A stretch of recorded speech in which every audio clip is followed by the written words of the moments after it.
Do you ever feel like you're eating all day long and you're never really satisfied? Keep having to go back to the kitchen. You have another snack and then maybe a little nibble of something else. And then you realize you're back in the kitchen an hour later.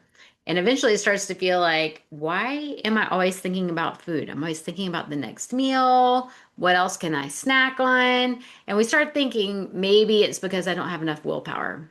I don't have enough discipline. Maybe I'm emotional eating. Maybe I'm just bored. What's really going on? Most of the time, it's because your meals aren't really supporting your body and your needs at this time. Before I jump in, this video is for educational purposes only. It's not intended to diagnose, treat, or replace your medical care. I am not your one-on-one coach, so you need to work with your own personal health care provider regarding your personal health concerns. So we have normalized grazing. I remember back in the 90s, over 30 years ago, when I started studying nutrition, we were teaching people to eat 6 small meals a day. We now know that that does not really optimize our health. We need a pause between our meals, 4 to 5 hours, for insulin and glucose to settle so growth hormone can come out and do repairs, like repairing our muscles from our great workout to repairing our brain for higher level functioning so we don't have brain fog, to many other things, clearing up damaged cells, all of that.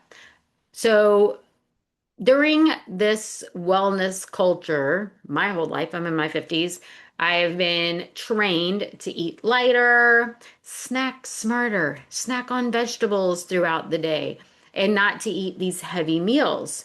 So instead of eating complete balanced meals, we're just kind of piecing things through. I'll have clients say, well, I have a handful of nuts and seeds here, an apple with some almond butter or peanut butter there, and maybe a banana with something later on. I snack on celery and carrots and hummus. At some point, maybe I'll have a piece of fruit when I get up in the morning. It's something sweet in the afternoon. Maybe I'll have tea with something sweet. Anyway, you get my point. We've been brought up to snack. I know when I would get home from school, even when my kids would get home from school, they're like ravenous, eating all these snacks. And so you go to school. I taught at a school, I'm going on a tangent, but I taught at this school, and some of you may know me from this school, um, over 10 years ago. I can't believe that. Anyway, the kids would come to school. They had breakfast at school. Then we would take a break at 10 and they could get cinnamon rolls the size of a plate, which we thought was absolutely ridiculous. And then they'd have lunch at noon and then they would go home between 2 and 3. And then kids come home and they eat a bunch of snacks again. So they're on their fourth large meal of the day and then they have dinner. Well, kids are growing, but kids are getting heart disease much earlier and getting obese too. But that's my tangent. That's how we grow up. And whatever we do when we're younger is what we tend to do as we're adults. Our body doesn't need that. Our body needs breaks. It needs a large, healthy, nutritious meal, not a plate-sized cinnamon roll, something high in minerals and vitamins and phytonutrients, plant nutrients, and fiber. And then a break, a nice 4 to 5 hour break. We shouldn't feel tired. We shouldn't feel like we need more snacks. We shouldn't be craving something for 4 to 5 hours. If that meal was large enough, energy and nutrient dense, I don't want to say energy dense, but it should be 400 to 500 calories and have enough nutrients and fiber to sustain us to the next meal. Every time we eat, our blood sugar changes some. It's supposed to. That is supposed to happen. We need glucose for our cells to power our cells. We need vitamins and minerals to power our mitochondria. And we need that insulin to change. It doesn't have to go up high, but it does need to be released to help to move that blood sugar into our cells so that we have energy to sustain us for the next several hours. When our meals are too small, when it's missing nutrients, it's incomplete, and we never get that signal of I am nourished. I have all the vitamins and minerals that my body needs. I'm able to power my mitochondria and I'm feeling good. If I'm eating processed foods or nutrient depleted foods, then my body's not getting what it needs and it's saying, hey, I need you to eat. I need you to eat. And it doesn't care that you're reaching for brownies or cookies or little treats. It wants something that is nutrient dense. It needs those vitamins and minerals and other nutrients to feed the microbiome and to feed all your cells to give you that energy. It's trying to stabilize and it's going to keep crying out. If you're eating in a hunger state, which I've been talking about video after video after video, if I'm eating in front of the computer, I'm eating in front of the TV, I'm mindlessly eating, I'm not paying attention to what I'm eating, then I'm also not producing what I need to produce to break down those nutrients. I need to be calm. I need to eat in a relaxed state, and I need to do things to enhance the enzymes in my mouth, in my digestive tract to help with that absorption. I need to be relaxed, but I also need a healthy gut lining. And if I've been chronically stressed, I probably don't have that either. So I need things to nourish the microbiome to help with that absorption. And so that is really where we need to begin. But let's assume you have the healthy digestion, you just haven't been paying attention. We need to start listening. Is this really hunger or am I snacking? Am I not eating nutrient dense foods? Do I need to have something healthy right now? A green drink, a green juice, something that's lower in fruit, higher in dark leafy greens, higher in mineral rich foods, maybe even some seeds, hemp seeds or something like that to give me some protein and nutrients that my body needs instead of quick, quick, quick. Our body starts grabbing for, potato chips and salty snacks because those provide salt and high fat and things like that. It doesn't realize that those salty, fatty foods don't have the other nutrients that something like celery. Celery is very salty, but very, very high in minerals. Does it have fat? No, but it does provide important minerals that I need. I'm craving something sweet. I could grab a high fat ice cream. It's very sweet. It's going to give me lots of calories, but not much else.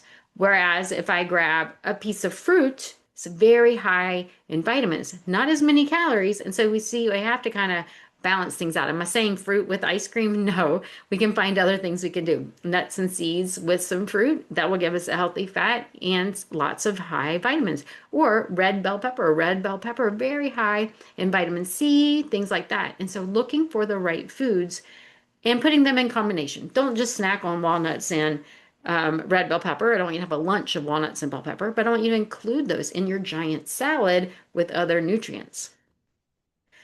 Instead of trying to stop snacking, start focusing on more complete meals. This is where we can stabilize things, making sure every meal is high in fiber. Well, fiber is only in our plant foods. So, do you have lots of different plant foods? Do you have a good source of proteins? We don't really need proteins, we need amino acids, and we recycle those amino acids. So, we don't have to get all of them in every meal, but are we eating foods that are higher in amino acids? Legumes, lentils, beans, tofu, hemp seeds, nuts and seeds, all of those have different amino acids, even our dark leafy greens. Lots of broccoli, kale, Brussels sprouts, all of those have amino acids. Just a lot of variety would be a great way to get it. And none of us are really deficient unless we're chronically under eating and eating a lot of processed foods. And then, does our meal have the fiber? Does it have those amino acid needs? Does it have all the colors? My number two rule is always eat the rainbow. And does it have healthy fats? Avocados, nuts, and seeds. That is going to help you have a nice balanced meal. So instead of just having fruit, I want you to have a complete meal. Instead of snacking on some crackers or another processed food, have a complete meal. Something with greens, dark leafy greens for high minerals and amino acids. Something with lentils, legumes, tofu, other beans, something like that, high in amino acids. A healthy fat, nuts, seeds, avocados, and then maybe some cooked or steamed vegetables, whatever is tolerable for you and best for you and your gut. In your poop. Yes, I have to talk about poop. You should have a nice, easy bowel movement after every large meal.